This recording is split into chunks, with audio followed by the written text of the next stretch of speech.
discípulo. Qual a sua versão? Eu tenho a minha. Qual a sua versão sobre Lázaro isso? não tinha nem idade ainda. Ah, por isso. Por isso, isso é uma boa versão. Você não poderia chamar Por isso ele alguém estava antes dos na 12 casa, anos. não era casado. Exatamente, estava na casa.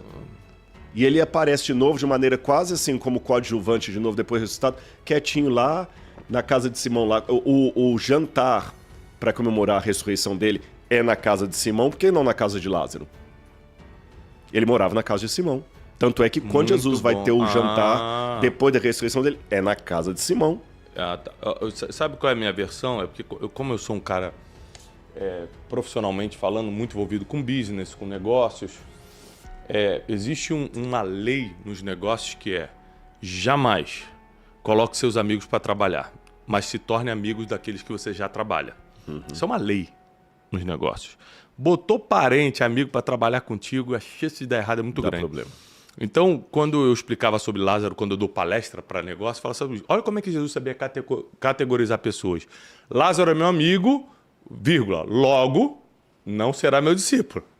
Mas quem é meu discípulo pode ser meu amigo. Mas quem já era antes, eu não coloco, porque confunde. Se eu pego um amigo meu, como eu já tentei, tá? Um amigo meu de infância, boto para trabalhar, ele chega a hora que quer, eu chamo a atenção dele, ele ri, ele acha que eu tô brincando e tudo. Então, eu levo pro meu lado. Mas essa questão da idade, eu já tinha pensado nisso, mas não tinha formado a ideia. Tanto é que, hoje... veja bem, um homem que Jesus ressuscitou, se ele fosse um homem, que estava ali, alguém a quem Jesus amava, e ele estava com Jesus na última semana de Jesus, e durante a crucifixão ele também não aparece? Ele não aparece em momento algum. Alguns comentaristas chegam a supor, mas lembra que eu falei do campo da probabilidade, Claro. que não há certeza absoluta, a hipótese, que aquele episódio de um jovem enrolado num lençol, que Jesus estava ali, quando ele foi preso, tinha um rapazinho enrolado num lençol e que sai correndo desesperado, menino. Alguns pensam que poderia ser Lázaro. Porque tudo ali perto de Betânia está atrás do Monte das Oliveiras. Então 7 quilômetros de Jerusalém. No menos. 7 quilômetros já está em Belém. Betânia está uns 3, 4 quilômetros. Se você pegar aqui o monte, aqui Betânia está aqui atrás, Jerusalém está aqui, só tem um Monte das Oliveiras. É bem perto, sabe? Não tem sentido. Então o Lázaro, ele está ali na casa de Simão, ele então não tinha uma casa.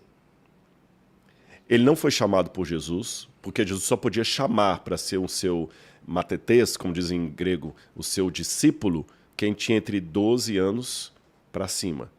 E os discípulos de Jesus, provavelmente, com exceção de Pedro, tinham entre 12 e 20 anos. Por quê? Porque quando Jesus vai pescar lá e fala assim, o cara fala, você não vai pagar o tributo do templo, você e seus discípulos? Aí Jesus fala assim, tá bom, Pedro, vai lá, pega 2 moedas, paga por mim e por ti. Por que só pagou por ele e por Pedro? Porque eu era o mais velho. Porque os outros tinham menos de 20 anos. Senão ele pegaria por todos. Ele só pagou por ele e por Pedro. Então, os discípulos de Jesus tinham entre 12 e 20 anos. Eram novos, né? E o Lázaro provavelmente estava antes disso. E a Maria? Também ela não parece com marido, nem viúva, nem nada. Também devia ser uma menina, porque a mulher casava quando saía a menstruação. 12 anos, 13 anos era a idade que a mulher casava. Então ela também estaria talvez gravitando em torno dessa idade, ou talvez teria passado um pouco disso. E por essa situação com Simão não poderia efetivar um casamento, ela sai e começa a seguir Jesus, sabe? Usando o dinheiro da herança dela. Tem um momento que o Simão vai ser acometido por lepra, mas isso aí já é uma outra história que vai estar no livro, e a gente vai juntando tudo isso e o quebra-cabeça vai se montando. E aquilo que a gente sabe que é uma possibilidade, vai levantando como possibilidade. E onde é que entra a psicobiografia disso? Porque aí você começa a ler as possíveis dores emocionais de Maria. De modo que uma pessoa hoje pode se encontrar com o personagem como um espelho e falar assim, peraí, eu estou chorando aqui, tem jeito para mim também. Tem uma maneira de eu ser resgatado. Olha essa história aqui. E tudo isso eu repito. Há hipóteses, mas não há especulações.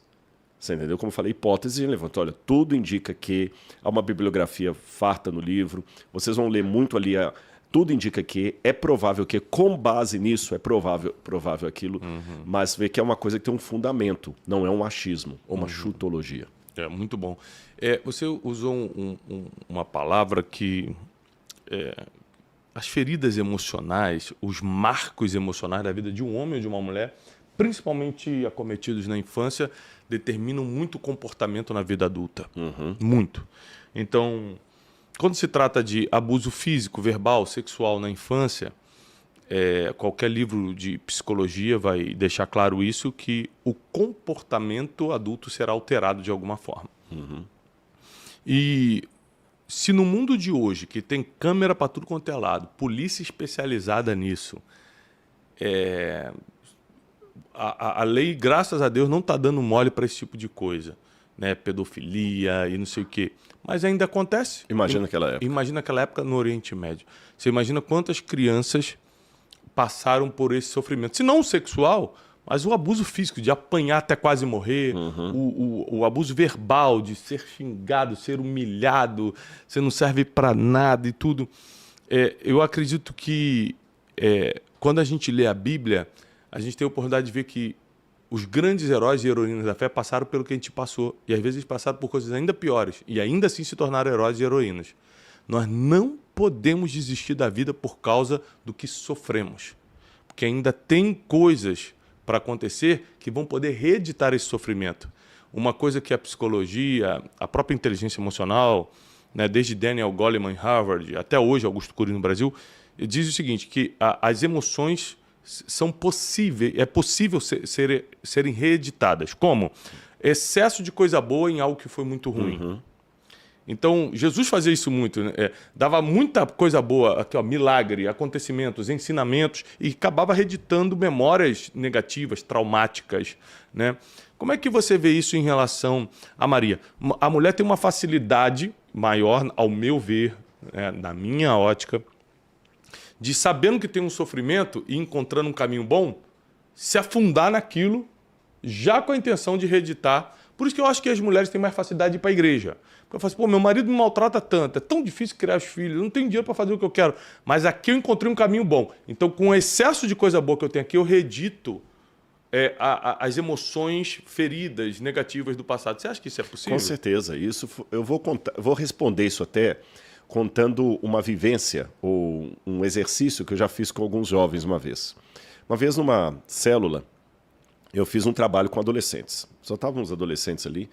Eu pedi para trazerem uma caixa cheia de tranqueira.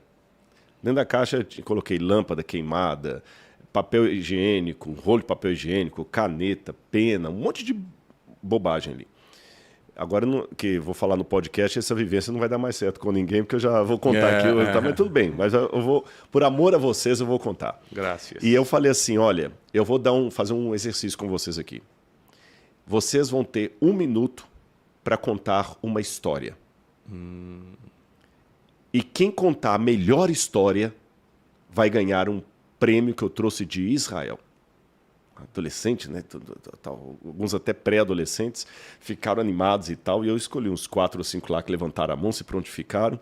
Aí eu falei, mas não vai facilitar não. Você vai ter 1 minuto e meio aí para contar a sua história, só que cada vez que você for contando a história, eu vou tirar um objeto da caixa. E você vai ter que inserir o objeto na história. Boa. Você está falando aí como é que você conheceu sua namorada, eu vou tirar um papel higiênico, você vai ter que colocar um papel higiênico na história. E quem contar melhor que o público bater palma vai ganhar. Você imagina a situação. Alguns que eram mais cômicos, começavam a rir. Na hora que o cara estava falando lá do primeiro beijo, eu tirava um sapato, você entendeu? Eu tirava uma coisa. Outros eram mais tímidos, uns ficavam olhando para dentro da caixa assim, nervosos e tudo mais. No final das contas, eu pedi para aplaudir a primeira, a segunda, a terceira história. Eu falei, vou falar para vocês uma coisa. Assim é a vida. Você não tem controle sobre as coisas que vão sair da caixa. Uau. Mas você tem controle sobre que história você vai contar a partir disso. Muito bom. Vou usar. E vou falar com vocês agora. Todo mundo vai ganhar um prêmio. Porque no final não tem a melhor história. Tem aquela que chega até o fim. E se você tiver Jesus como seu coautor, vai dar tudo certo. A vida é essa caixa aqui. Você ficava olhando assustados, o que é que vai sair? Você não tem controle. Você não tem controle se amanhã você vai ter uma doença, você não tem o controle se você vai perder seu pai, você não tem o controle se você vai bater seu carro, você não tem controle nem de algumas coisas do passado, de quem você nasceu, em que circunstância nasceu, mas você tem sim o controle Quem fez algo péssimo contra você, você não tem escolheu controle. isso. Você saiu da caixa. Você estava lá contando o momento que você foi dar o primeiro beijo, saiu um papel higiênico. Como é que você vai, sabe? Aconteceu com o Teixeirinho, não posso contar em público. Não. Mas depois você dá um abraço nele, ele tá fazendo hoje 34 dias de namoro, né? É verdade. Ele tá postando nos stories todos os dias. Um aplauso. Aí, ó. E eu gosto de falar em público, porque... Eu vou contar a história do papel higiênico. É que ele ficou muito nervoso. Aí ele precisa... Eu não posso dar detalhes que ele pediu para não falar em público. Mas ele tá postando todo dia, mais um dia de namoro. Como, né, Wélio? Mais um dia de santidade. Mais um dia. E bota hashtag em santidade, 34 dias e tal. Então, eu gosto de falar porque... Oferecimento neve. Aí essa parte que ele ficou nervoso eu conto depois. Eu tenho uma dúvida aqui. Você falou dos discípulos que eles provavelmente tinham entre 12 a 20 anos, Pedro era um pouquinho mais velho. Então, quer dizer que Jesus confiou a igreja numa pessoa de 20 anos? Isso é fantástico, né? Os jovens têm espaço. Ele confiou a morte de Golias na mão de a um menino também que deveria ter uns 13 a 15 anos, porque o Davi tinha sete irmãos, né? Os filhos lá. E na guerra só estavam 3, então sobravam 4 antes de 20 anos, porque você também só podia ir para a guerra depois dos 20. Então estavam 3 na guerra, os outros não estavam. E Davi era o mais novo. Então entre 20 e Davi tem que ter 4 irmãos. Então se a mãe de Davi teve um filho por ano, 19, 18, 17, 16, sobra 15 anos para Davi. E foi aquele lá que ele usou. Então Deus usa muito os jovens. E se você pegar mesmo na história, por exemplo, se eu pegar a história dos grandes mártires, muitos foram jovens. Na história do cristianismo, de um modo geral, muitos foram jovens. E não só a parte espiritual Deus usa, mas na história, por exemplo, Alexandre o Grande, que não era cristão, não era nem época do cristianismo ainda, ele 360 anos antes de Cristo. 323. 323 anos de Cristo, ele conseguiu toda a conquista macedônica com 20 anos de idade.